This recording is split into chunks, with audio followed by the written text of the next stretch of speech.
अटल बिहारी वाजपेयी जी के समय में ऐसा कभी नहीं हुआ। आज की भाजपा में और उस समय की भाजपा का चाल, चरित्र और चेहरा बदल गया है।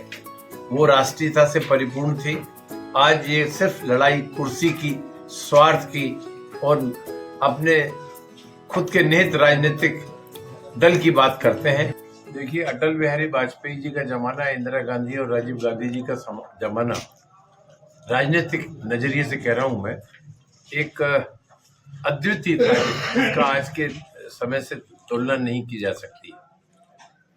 कुछ नैतिकताएं थी, समाज सेवा की भावना उस समय ज्यादा थी, राष्ट्रीयता दिखावे की राष्ट्रीयता नहीं थी, उनके कैरेक्टर में राष्ट्रीयता थी, त्याग था, परित्याग था, राष्ट्र की एकता और अखंडता की भावना उनके हृदय में रहती थी।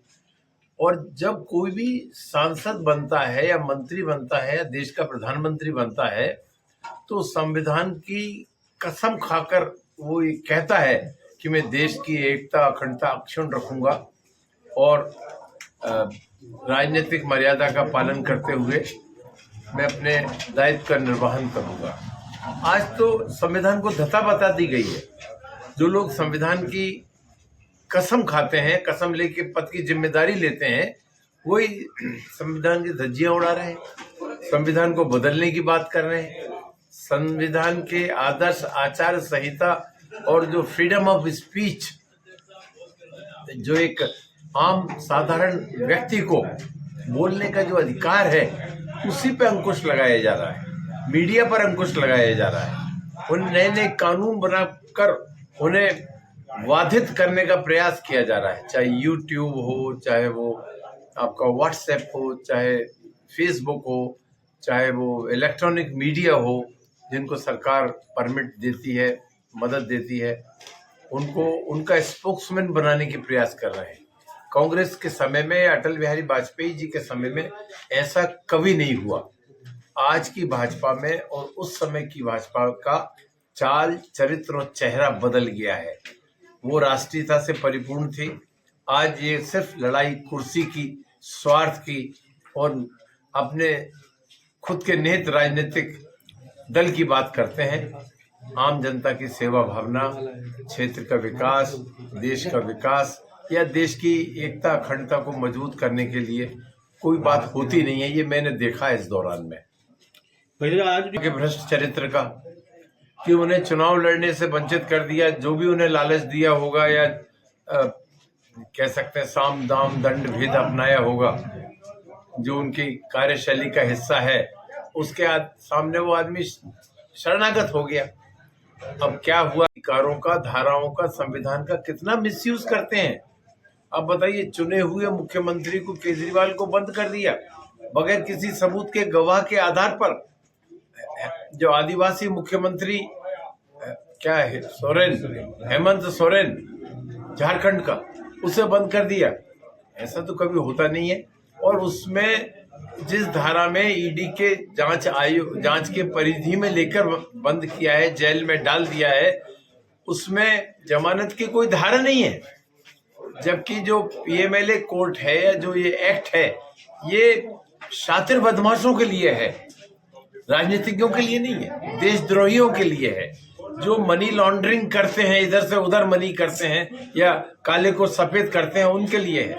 मैं पूछना चाहता हूँ, इलेक्ट्रॉनिक बॉन्ड मनी को, इधर से काले धन को सफेद कर धन बदलने का गोरख धंधा है। उसमें गृह मंत्री भी लिप्त है, प्रधानमंत्री भी लिप्त है और भी अन्य मंत्री लिप्त हैं।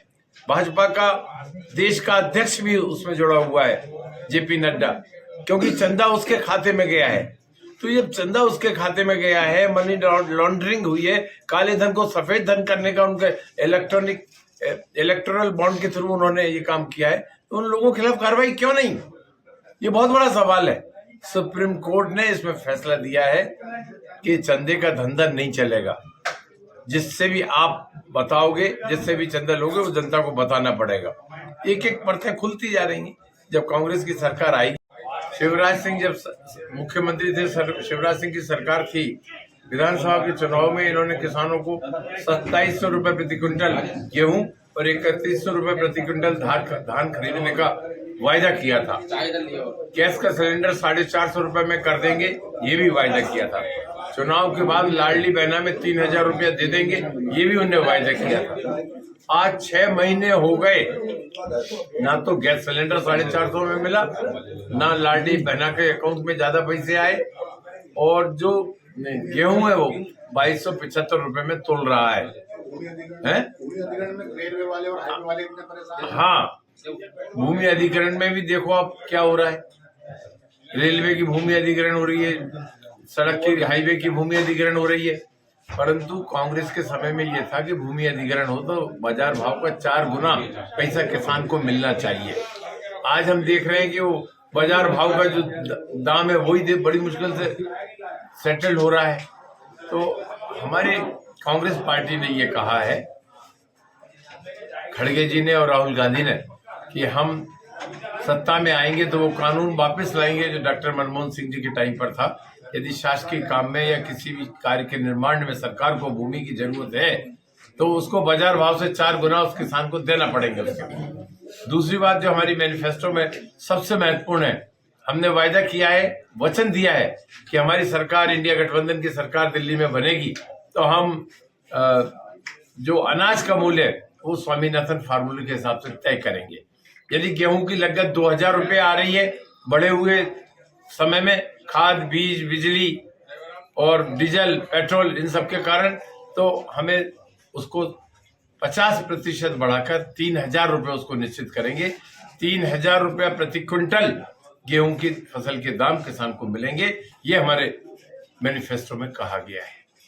हमसे जुड़े रहने के लिए हमारे YouTube चैनल को सब्सक्राइब करें और नई वीडियो की नोटिफिकेशन के लिए बेल आइकॉन को दबाएं।